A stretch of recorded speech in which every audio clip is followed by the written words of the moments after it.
Let's call the November 21st, 2024 Plan Commission to order. Call the roll, please. Mr. Cox? Here. Mr. Crumpton? Here. Mr. Kella? Here. Mr. Martin? Here. Mr. Orlando? Here. Mr. Perez? Here. Ms. Radakovich? Here. Ms. Rohr? Here. Mr. Turk? Here. Okay, the first thing on the agenda is the minutes from our last meeting. Do I have a motion or a correction? A motion to approve? I'll make a motion to approve. Second. Call the roll, please. Mr. Crumpton? Aye. Mr. Kella? Aye. Mr. Martin? Aye. Mr. Orlando? Aye. Mr. Perez? Aye. Ms. Radakovich? Aye. Ms. Rohr? Aye. Mr. Turk? I'm going to abstain since I wasn't here at the last meeting. Next item on the agenda is citizens to be heard on agenda items. This section is for anyone wanting to speak regarding agenda items and are allowed a maximum of 4 minutes. It is not a question and answer period, and staff and the Planning Commission members do not generally respond to public comments. If anyone would like to be heard on an agenda item, you can now. We will also allow that when the case is called. Seeing none, we can move on to old business public hearing. There is none. Old business, there is none. New business public hearing. First case is PUD-7-24, preliminary plan unit development of Hope Manor Village, Joliet, 1301 Copperfield Avenue, and PUD-8-24, final plan unit development of Hope Manor Village, Joliet, 1301 Copperfield Avenue. The applicant is Volunteers of America, Illinois, VOA, Illinois. Status of the applicant is developer and future owner. Requested action, approval of preliminary and final plan unit development of Hope Manor Village, Joliet. Purpose to allow development of 48-unit supportive living facility. Existing zoning is RB, restricted business. Location, as mentioned, 1301 Copperfield Avenue. Size of the subject property is 2.11 acres, and the existing land use is undeveloped. Surrounding land use and zoning to the north, undeveloped, former Silver Cross Hospital campus RB. To the south, vacant and residential RB. To the east, residential R3 1 and 2 family residential. And to the west, undeveloped, former Silver Cross Hospital campus, RB. Under site history, subject site at 1301 Copperfield Avenue comprises 2.1 acres of the former Silver Cross Hospital campus at the southeast corner of Maple Road and Walnut Street. The north part of the former campus, which surrounds the subject site, is undeveloped. Other uses on the former hospital campus include the Department of Veteran Affairs Joliet Outpatient Clinic, Aunt Martha's Joliet Community Health Center, and Hope Manor Joliet, a supportive living facility for veterans and their families that is owned and managed by the petitioner, VOA, Illinois. The proposed development, called Hope Manor Village Joliet, will be located on the north side of Copperfield Avenue, across from Hope Manor. In December of 2023, City Council approved a special use permit for this development to allow a women's opioid addiction supportive living facility at 1301 Copperfield Avenue. Supportive living facilities may be allowed as special uses in the RB restricted business district. The submission of a plan unit development is the next step for this multifamily development. Under special information, the petitioner, VOA Illinois, is a social service provider dedicated to improving the lives of veterans, seniors, adults with disabilities, and individuals and families facing economic instability. In addition to delivering trauma-informed and culturally sensitive programs, VOA Illinois also provides, owns, and manages affordable housing properties across Illinois. The proposed development, Hope Manor Village Joliet, is a 48-unit supportive living facility for women recovering from addiction, especially opioid addiction.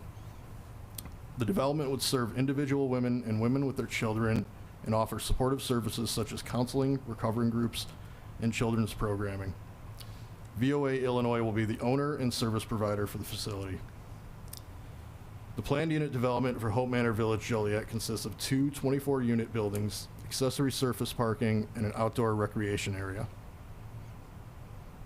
The east building, Building B, will contain a 1-story common space with offices, meeting rooms, and activity areas.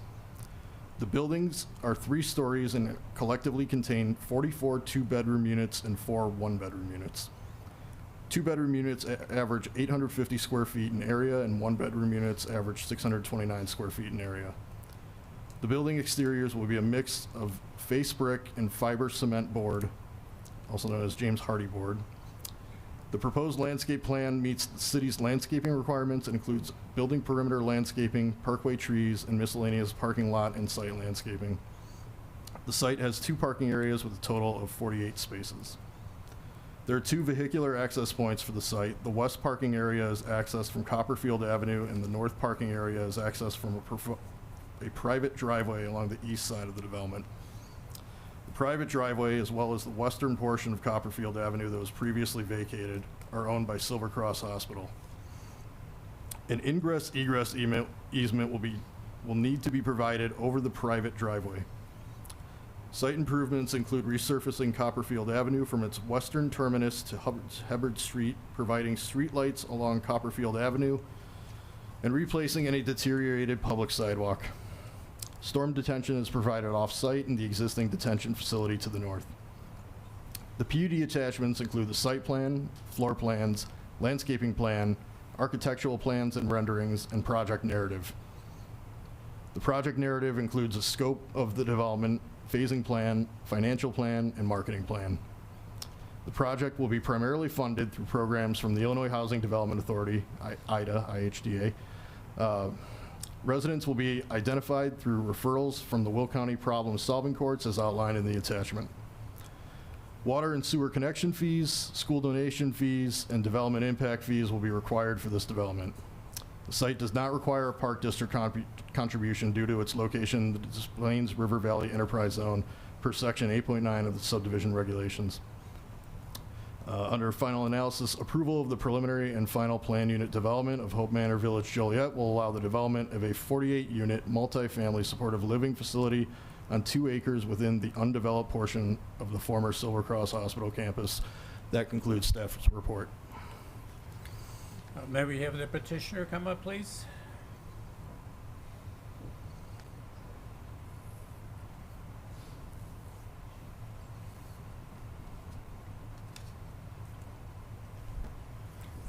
Do you swear to tell the whole truth, nothing but the truth? Hi, sir. State your name and address, please. Marco Murillo, 229 East Meadow Avenue, North Lake, Illinois, 60164. Okay. Anything to add to the, No, that's it. I think the staff report was very much accurate. yes, I'm sorry if I missed my window earlier to speak, but my name's Scott Paddock. I'm with Silver Cross Hospital, and I'm here just to lend my support to this project. I think you're aware this is our former hospital campus, and we're very, very proud of how that has been repurposed to do a lot of good in serving our community. And I think you heard all of the different community service facilities there now. We have a tremendous track record of success with the First Hope Manor that are serving veterans right now. And if you drive by that property anytime, you'll see how well it is maintained. The units are 7 years old and they still look brand new. So I think this is a great community asset, and we're just here to lend our support. We donated the land to Volunteers of America for the First Hope Manor for the veterans. We did so again for this project, and we're in strong support of it and think it's another great addition to our former campus. Thank you. thank you. Any questions from the commission? Yeah, I have a couple. Go ahead. Excuse me, sir. Are these going to be 2 separate units? A 24-unit building? Yeah. And then another 24-unit building? Yeah, so The 2 it's separate ones? It's a total of 2 buildings. Each of them will have 24 units. Okay. And how many residents are going to be allowed in each apartment? So for the 1 bedrooms, it could be the mother and the child, or just the mother. For the 2 bedrooms, it could be the mother, the child, and also if, for example, the mother is married, that'll also be, we're also allowing the mother, the partner, and the child to live there. They will have to income qualify, though. You say there's gonna be a Yeah. partner? Yeah, so we are targeting women and their children, but in certain instances where, for example, the mother is married, we are allowing them to be able to live with their partner at the unit. Okay. And another question I have for you, what kind of measures are gonna be taken to enforce security, not only for the public, but also for the residents? So we will have a 24/7. We will have 24/7 secured cameras in the building that will be monitored not only through a third party who will have access to that footage 24/7. We can basically just reach out to them and request any footage if there are any specific incidents. But also, there will be staff on site. We will have someone at the front desk ensuring that anyone that is coming into the property checks into the property and making sure that they're aware as to who's coming in and who's leaving. Whenever we'll also have security on site, probably about one security guard, but that'll be after hours because we'll have we'll have the front desk person, we'll have the property manager on site, we'll also have supportive services on site, including an eviction prevention specialist who will be working one-on-one with each resident to make sure that they establish, one, not only a relationship with those residents, but also that they are working with them to develop a one-on-one plan to help the individuals, be successful as residents of our property, and also connecting them with any outside resources that would be necessary to help them be successful. Okay. And another question I have for you too is, how long are the residents allowed to stay there? Great question. So every resident will have a lease. So they are allowed to stay for up to 1 year based on their lease. Once their lease is over, they are allowed to renew their lease. Obviously, they'll have to work with our eviction prevention specialist to make sure that that lease is that they're still in line with, that they're still following the community rules of the property, because we'll have established community rules in the property, but also that they income qualify to live in our property. Okay. And I got another, is there going to be like a keypad so they can enter and exit the property? Correct. So there will be a keypad for individuals to enter the property. Only residents of the property will have an opportunity, will have a key card to go into the buildings. Okay. All right.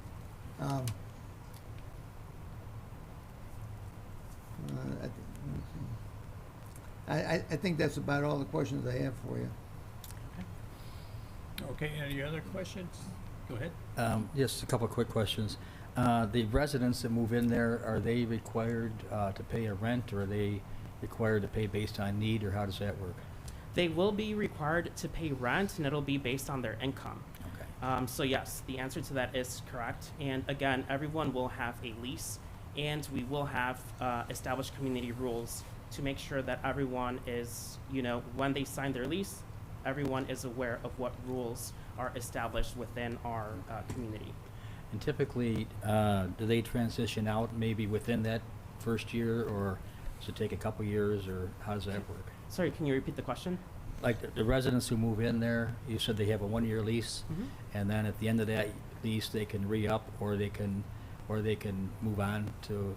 That's correct. Yes. That's the goal, to move on. Yeah, probably. exactly. The goal is to provide them with a stable place to live in support of, in conjunction with the supportive services, so that they are able to move on and be able to live independently.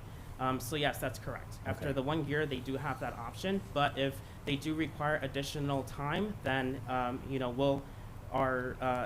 our support staff will be evaluating their situation case by case. Okay, thank you. I got one more question for you too. There's going to be veterans allowed in here, and women with opioid addiction. So our target population is women recovering from addiction, especially opioid addiction, and their children. That doesn't mean, though, that some of them can be veterans. So that option is there. So yes, the opportunity for them, some of these women can be veterans. Okay. Yeah. And then also you're going to have individuals, families facing economic instability. What's that entail? So families facing economic instability. Yeah, with economic instabilities. So it'll be mainly it'll be mainly women and their children who are, for example, being referred from the drug courts. But sorry, let me rewind. So it'll be women referred to our project from different sources, including the drug courts. We've also been in conversation with Stepping Stones. As far as economic instability, it'll be individuals who need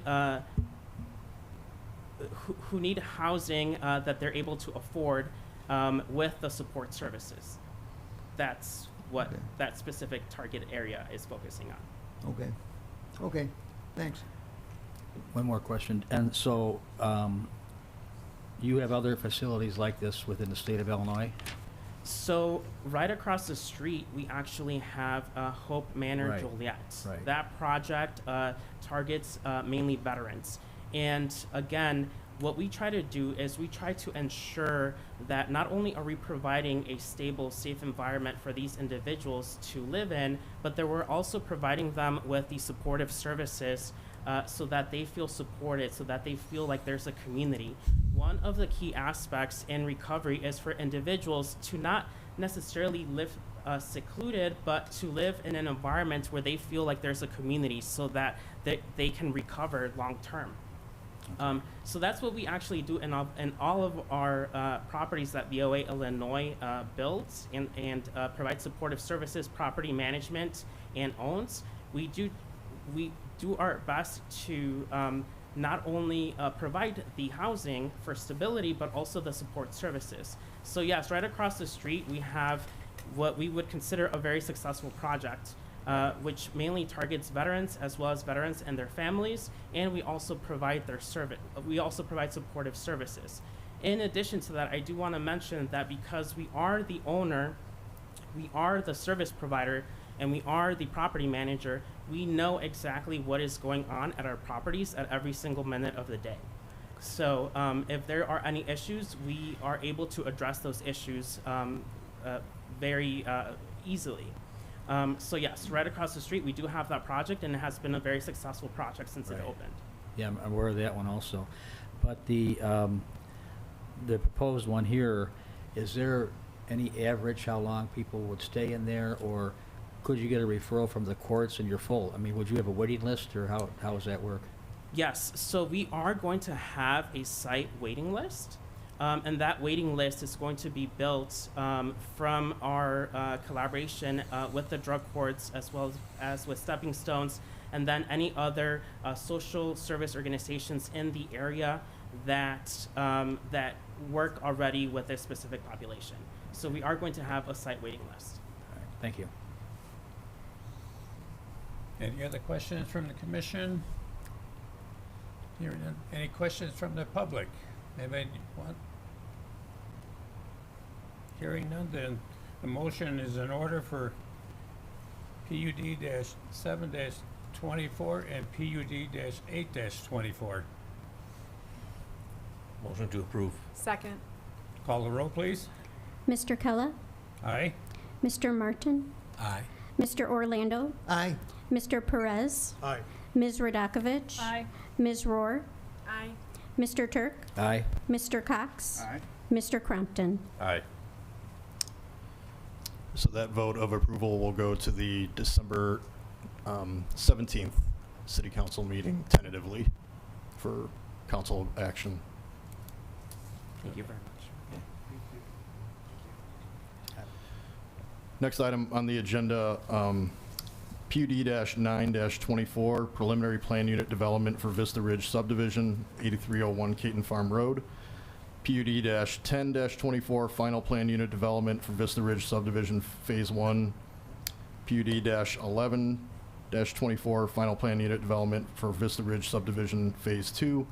And Z-2-24, zoning reclassification of part of 8301 Caton Farm Road from an R1B single-family residential zoning district and an R4 low-density multifamily residential zoning district to an R2 single-family residential zoning district, and from an R1B single-family residential zoning district to an R4 low-density multifamily residential zoning district, all at 8301 Caton Farm Road. Staff is requesting tabling of this petition due to some additional information that's needed in its review of the plats. That said, we would welcome any public comment from any public that is in attendance that would like to comment on this item.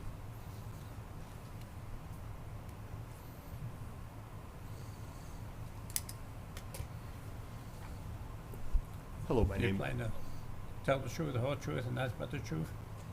so help me God. State your name and address, please. Damon Stunage, 430 North Center Street.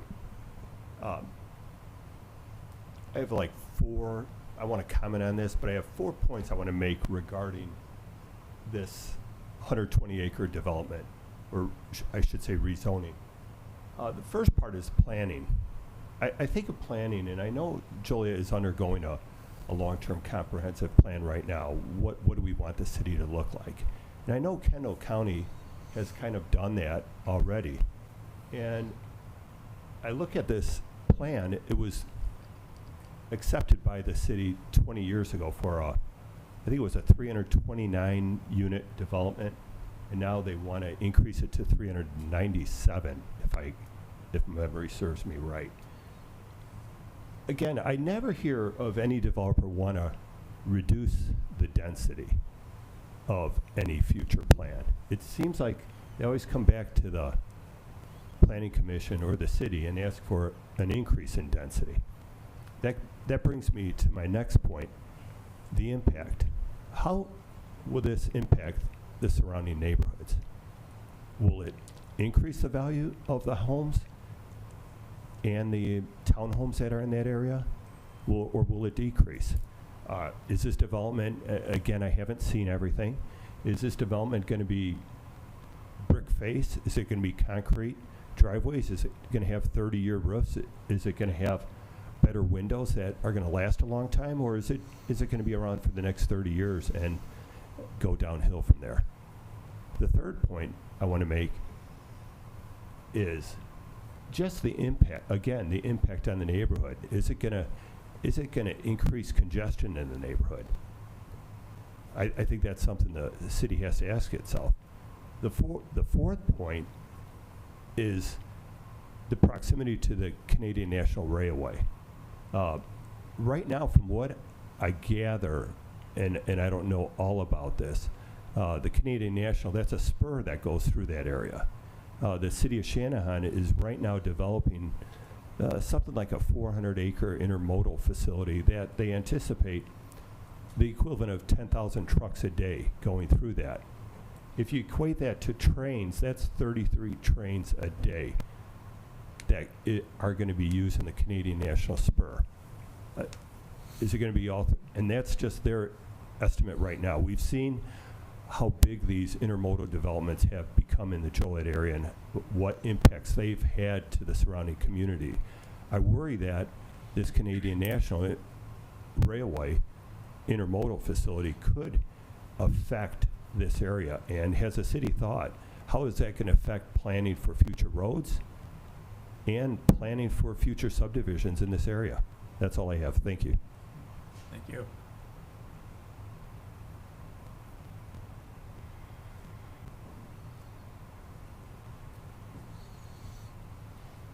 Mr. Chairman, Tom Osterberger on behalf of the, Do you promise to tell the truth, the whole truth, and nothing but the truth? so help me God, thank you.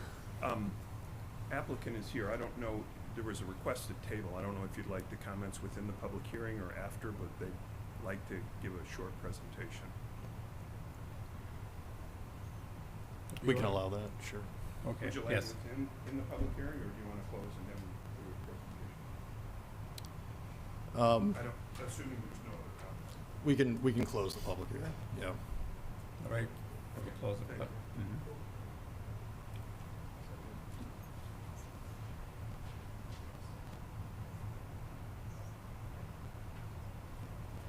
Good afternoon. You promise to tell the whole truth, nothing but the truth, Yes, sir, I do. and state your Just name want and address, to please. chime in here real quick. Yep. Mhm. We won't be closing the public hearing, so this is still active. We're still having a request to table the public hearing, but you're welcome to comment if you wish. So, if I could, normally, we have the public hearing because we have a notice, so that everything's been done correctly. The public gets a chance to comment. And so I prefer that be closed so that we don't have any problems with that, but we're gonna have another meeting anyway. But leaving it open, I'm not sure what the purpose is actually. We send out new notice, don't we? For if it gets tabled to the next month? Because I've been told that in the past. You normally wouldn't, because it will be on the agenda by virtue of this. No, normally we wouldn't send out a new notice for tabling. Then I wouldn't imagine you can Yeah. close it.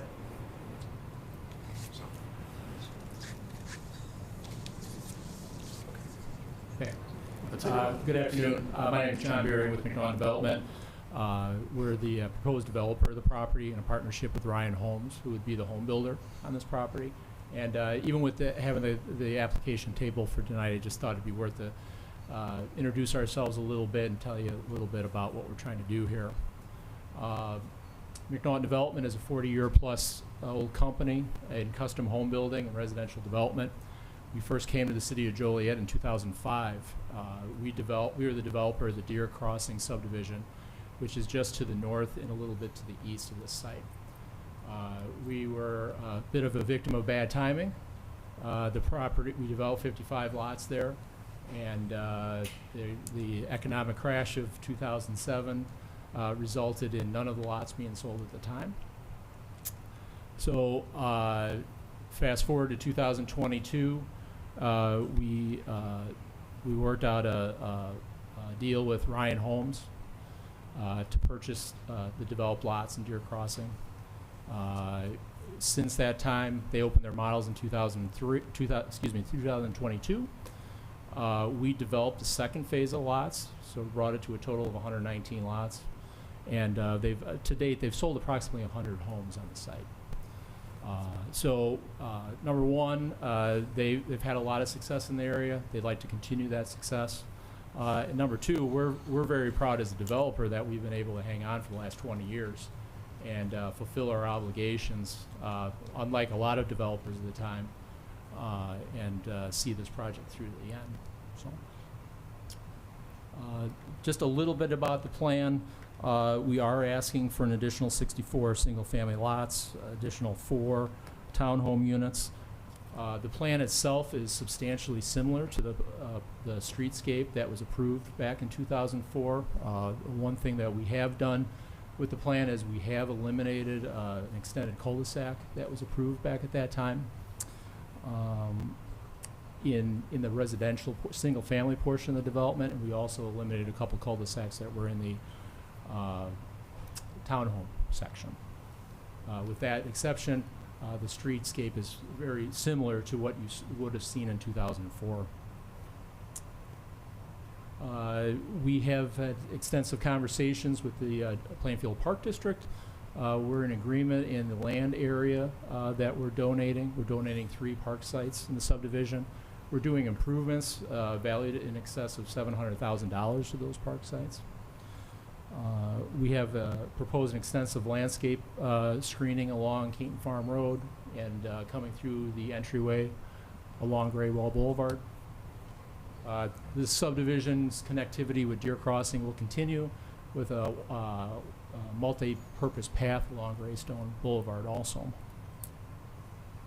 We are not requesting any variation to this city stormwater ordinance, and that stormwater detention facility will be built in the entire first phase of the development. So I guess maybe at this time, I'd just like to have Representative Ryan Holmes just come up, introduce himself, and just tell you a little bit about their product and what they've accomplished in Deer Crossing and what they're looking to do to move forward in Vista Ridge.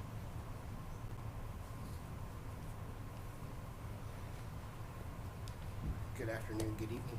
I am Mark Fields. I'm with Ryan Homes. Our Chicago division is out of Naperville. Our corporate office is on the East Coast in Virginia. As John alluded to, we've been very pleased with the opportunity to serve Joliet with some new housing in the adjoining neighborhood at Deer Crossing, and look forward to the opportunity again to serve the market here as we look at Vista Ridge. I know there were some slides that were maybe sent. I'm not sure if they're all included in what you have, or if maybe it was just a part of the packet. There we go. We can just jump to the next one if we would. Just a little bit about Ryan Homes. We are our parent company is NDR. We have been in the market for over 40 years, and we are the nation's number 5 builder by product, number of sales, home sales per year. We operate in 15 different states, 35 different markets, and again have been blessed to build in Joliet for a number of years. I think almost, we're pushing 15 years since I think we opened our first storefront in Joliet, and again are excited to continue to have that opportunity with this application. I think, again, it was briefly mentioned, 2023 we sold just under 500 homes in the Chicago market, projected to do a little over 400 this year, and then specific to Deer Crossing, roughly around 120 sales to date. And so again, have been pleased to be able to serve this market. Next, please. Our product offering is a mix of what I'm going to call three kind of product lines. First would be the traditional 2-story, ranging from roughly 1,500 square foot to about 2,800 square foot. The second product is a ranch lineup that again extends from roughly 1,400 square foot to 1,800 square foot. And we can just, we'll go relatively quickly through these, but if we want to just kind of skip to the next slide. The Ash is our smaller 2-story. You see the recessed garage to give a little bit of a plane break.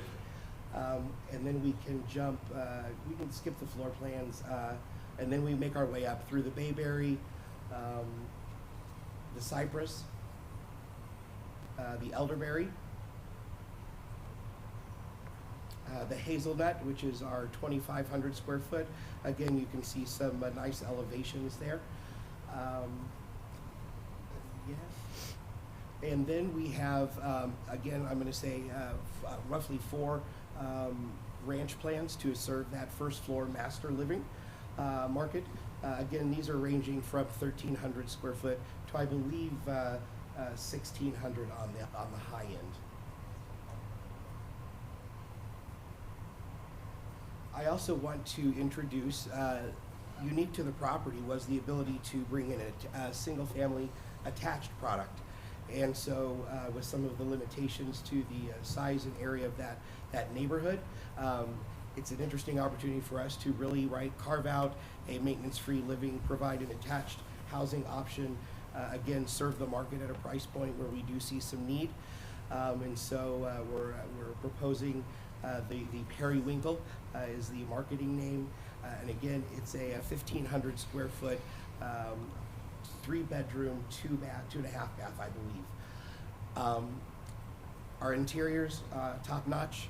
Work with wonderful master designers, interior designers, to provide nice selections, nice finishes, an array of options to our to our customers. And now we're back at the overall PUD. One of the things we've been very, I guess, cognizant about or detailed is to make sure that our elevations on a brick percentage on a material quality, on some of the other enhancements to dress those up, whether it's porches, whether it's rails, whether it's different siding options.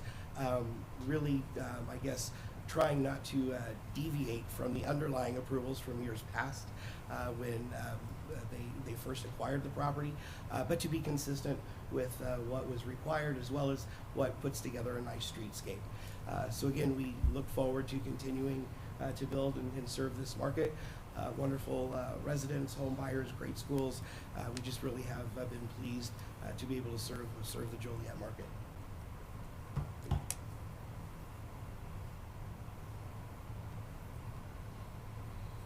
Thanks, Mark. Yeah, this would be the first real big development in the city on this end of the town since 2007. So we're very excited about having the potential to be involved with it, and we at some point look forward to your comments. So thank you.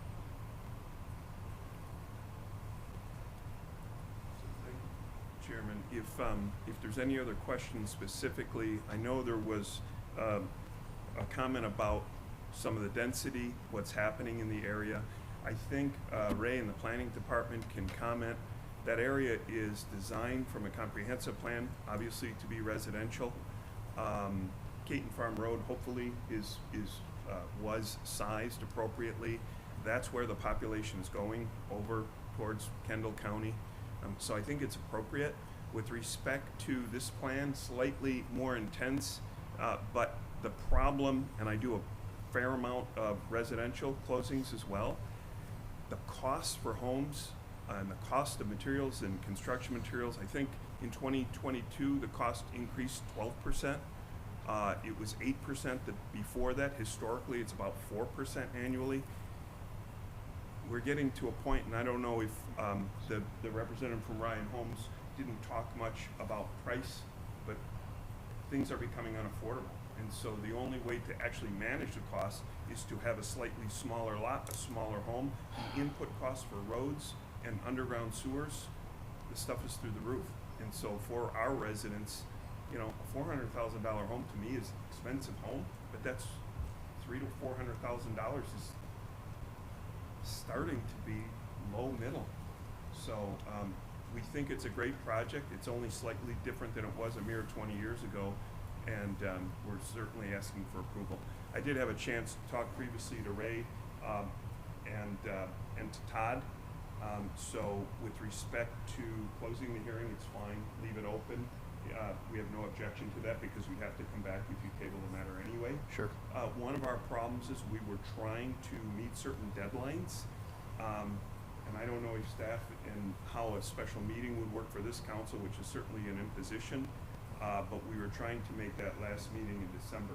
So, Ray, I don't know how, if there's a way that we could have a special meeting to try to get this back in front of the council by that time. So. Yeah, so ultimately, that decision is going to be up to, one, how quickly we can get the information that we need to assess the plat, and two, you know, the availability of this commission to meet again. So, you know, a motion to table is in order, as we indicated. The date that is tabled to is up to the commission, but it would be staff's recommendation to table that to the next scheduled meeting, which is December 19th. Which unfortunately for us, because of contractual deadlines, would be after that 16th. And I might point out some of the issues that staff is concerned about were engineering in nature. So traditionally, we've asked for approval, and it's always subject to engineering. Our engineers don't believe there's anything within the comments coming back from the city that would affect the actual plat that you would vote upon. But just as a way of background, those are some of the issues. So I don't think they're generally related to the plat, just the engineering underlying it. So, thank you. Appreciate the comment. Wanted to twofold. One, he had mentioned just about pricing and kind of how that's driving into the economics of maybe the bump in density request. What we're seeing in our market is a little bit strange to Chicago. I think all of us who have lived here a while have seen right kind of that stagnant market. Over the last year, 16 months plus or minus, our average sales price was in the mid 300s, roughly 340 to 350,000. What we're seeing across the board in all markets is that's substantially higher now. Our average is pushing into the 420, 425. And so to the earlier comment as it just relates to some justification as to why we're looking at the increased density, we're just seeing the astronomical costs of development as well as construction costs for the vertical for the homes, just really making right the opportunity to put new home opportunities on the ground. And so I wanted to support his comment, but also give just a quick glimpse of kind of what we're seeing in the market as it relates to pricing. I also wanted to just take a minute, if you'll let me, to introduce Renee. Renee is a Joliet resident. She leads our sales team, and I just wanted to take a brief moment to address the commission. Hello there, good afternoon. What I wanted to say is, even though I do work for a sales manager for Ryan Homes, I am a long-term resident of the Plainfield Joliet area. I live right off of Kane Farm Road. I have 3 children who are adults now, who grew up in the school district, Westmere, Plainfield South. My children, unfortunately, at this day and age where pricing is getting so unaffordable into like the low 400s to the mid 400s, it makes it really hard for my children, let alone other families that I know in the area, for their kids to still live where they grew up. They can travel for work, they can work remote from home, but trying to get housing and affordability in that area is becoming more and more challenging. So to see this piece of property that has been dormant for so many years turn the corner a couple years ago when we went into Deer Crossing, the streetscape for that community is absolutely beautiful.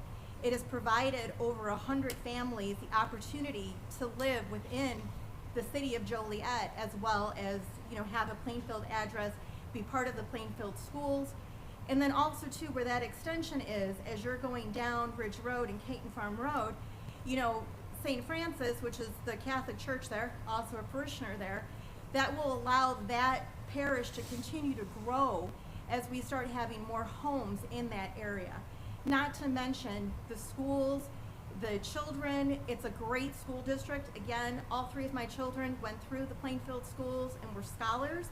And we made the decision 24 years ago to come to the city of Joliet from Downers Grove and Lisle area to give our family the opportunity to be able to own a home and watch the area grow.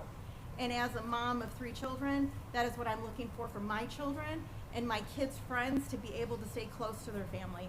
It's just an amazing opportunity to continue to grow the city and bring in more families. So, thank you. Great. Since they have a deadline, I mean, what is the issues that that we're going to table? Was it all engineering, like they say? There are a number of engineering and plat-related issues that need to be resolved before we can adequately provide a plat that would align with what City Council would approve. Yeah. And what about if we went through the vote, either for or against conditionally, and then they could, once that was completed, whatever the issues are, then it would be taken care of then. I mean, it would be a bit unorthodox to do that, but it's in your purview to make whatever recommendation you see fit. We have not read the staff report into the record. We have not presented the plat as would likely be presented to City Council yet, which is why we're requesting the tabling. So, Mr. Chairman, I understand Ray's comments. Ordinarily, what we would say is, from a legal standpoint, we would seek approval of this plat. If there was any material changes, because there can be changes for engineering or minor changes, we would be required to come back here, give new notice of this meeting, and do this again, which is foolish ordinarily But our engineers don't believe there's anything that is gonna significantly change. What that would do is allow us to get, working with staff, get to the meeting on the 16th, God willing with an affirmative vote, but get to that meeting, and if staff says this is not ready to be voted on, certainly Councilman Reardon and the rest of them wouldn't consider that matter. So we would really like that, but again, I defer to staff and respect their opinions. So if I may, just on the engineering side, fundamentally, there are many things on this that are not what has been presented as of Tuesday. Things that are different from here, roads are gonna have to be put in phase 1, phase 2 in order to complete some of the items that are not shown on the plats that have been presented to you today. There's also some stormwater items that we're still working through on the engineering side that will affect some of the items on this plat, primarily how restricted the houses have to be on various spots and things of that nature. There's also other various engineering items that are going to go through as we go through this, but typically the engineering review and the final plat review are done at the same time so that we can make sure nothing has to change prior to going to you and council. Okay, so you're saying that there's enough engineering that's gonna change the plat anyway, right? Possibly. We've only had the plans for 2.5 weeks right now to go through, which is a very short time frame, but we've reorganized staff in order to try to review those things as fast as possible, including the plats that have come in.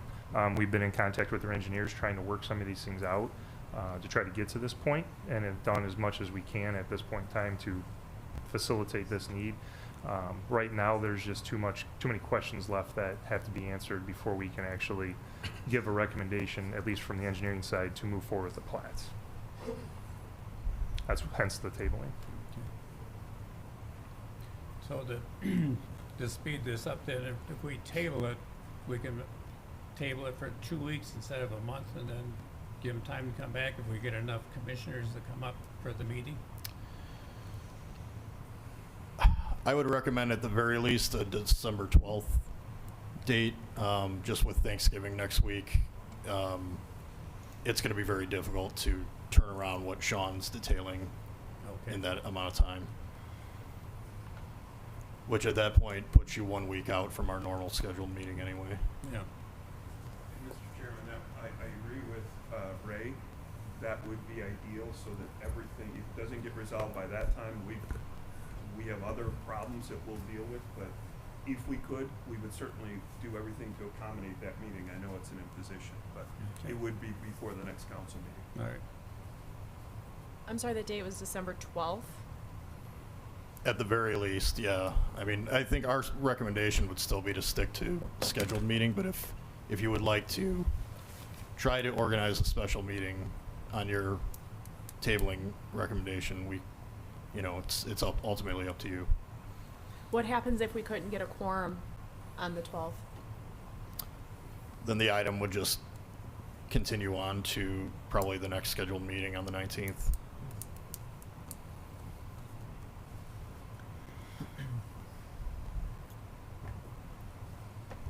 Okay.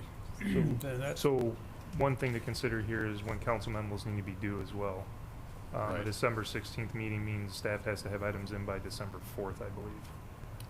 Yes. So you're actually, We're- December 5th, I'm sorry. So you're actually up against that as well, just as clarity here. Right.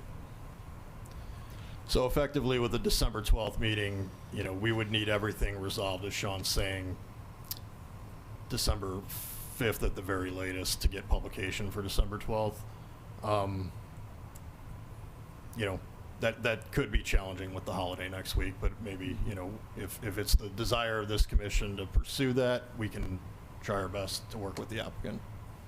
and if they don't meet that deadline for the 5th, then we just cancel the 12th and go to our regular meeting then? Correct. Correct, okay. All right, how does the rest of the commission feel about that? I have no problem with the 12th. Okay, Or would we be doing the 5th? no, 12th. That would be the 12th? No, 5th is when they have to get it in, so their changes in. Oh, I see. Okay. Mr. Chairman, Mhm. I would be okay with the 19th, which would be our regular meeting. But Well- that's after the council meeting. Yeah. But we would do the 12th, if we get 5 members here. Yeah. The council meets after that, so we would need to meet before the council for our before the recommendation. council, okay. Yeah. Okay. All right, so motion's in order for a motion to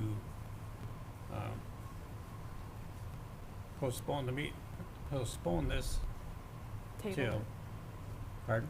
table. Table, yes. PUD-924, PUD-10-24, PUD-11-24, Z-224 to December 12th. I make a motion to table to December 12th at a special planning commission meeting at 4 PM. Second. Call the roll, please. Mr. Martin? Aye. Mr. Orlando? Aye. Mr. Perez? Aye. Ms. Radakovich? Ms. Rohr? Aye. Mr. Turk? Aye. Mr. Cox? Aye. Mr. Crumpton? Aye. Mr. Kella? Aye. Okay. Hope that works out for you.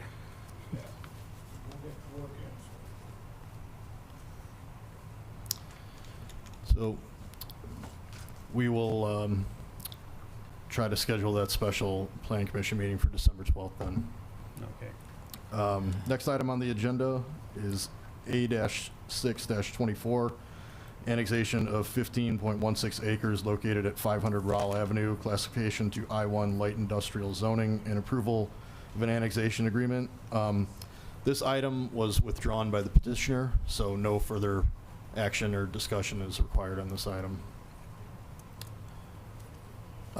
Next item on the agenda after that is A-7-24, annexation of 0.43 acres located at the southwest corner of Woodruff Road and McKay Street, classification to R2 single-family residential zoning, and approval of an annexation agreement. The applicant for this petition is James V. Foster. He is also the property owner. Requested action, approval of an annexation of 0.43 acres, classification to R2 single-family residential zoning district, and approval of an annexation agreement.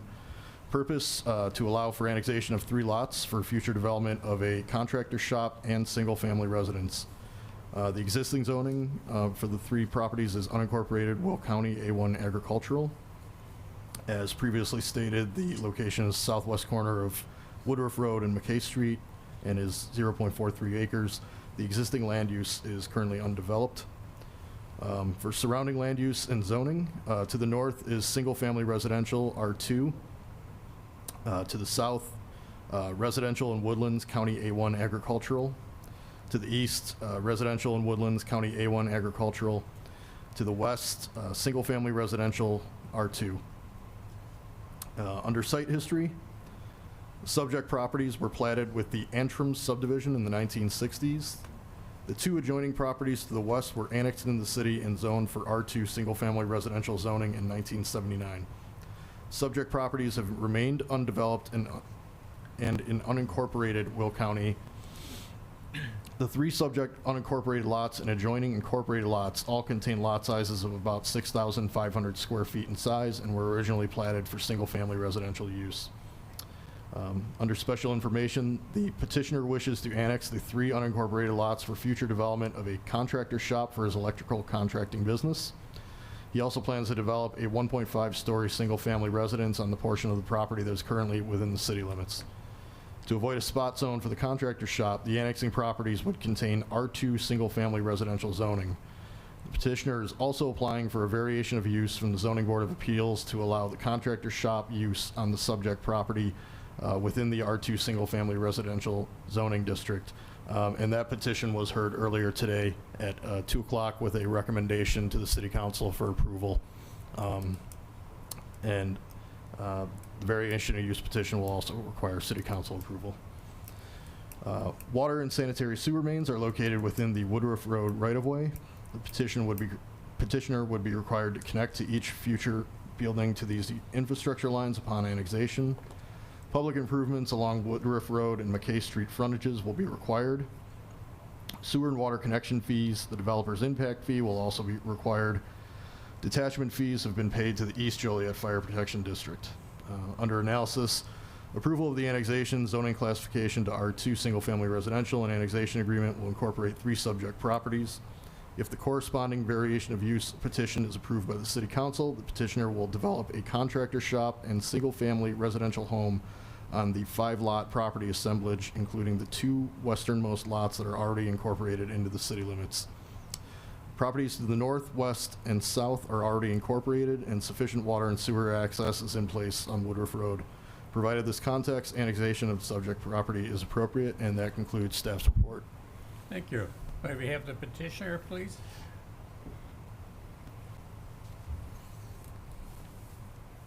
Good evening. You plan on telling the truth, the whole truth, and nothing but the truth? Yes. State your name and address, please. James Foster, 1107 Garvin Street, Joliet, Illinois. Anything to add to?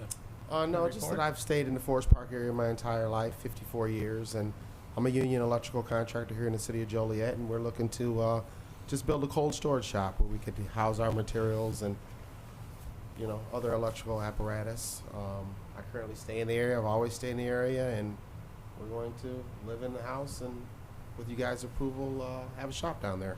Thank you. Any questions from the commission? Yeah, I got one. Sir, is your house going to be facing Woodruff Road?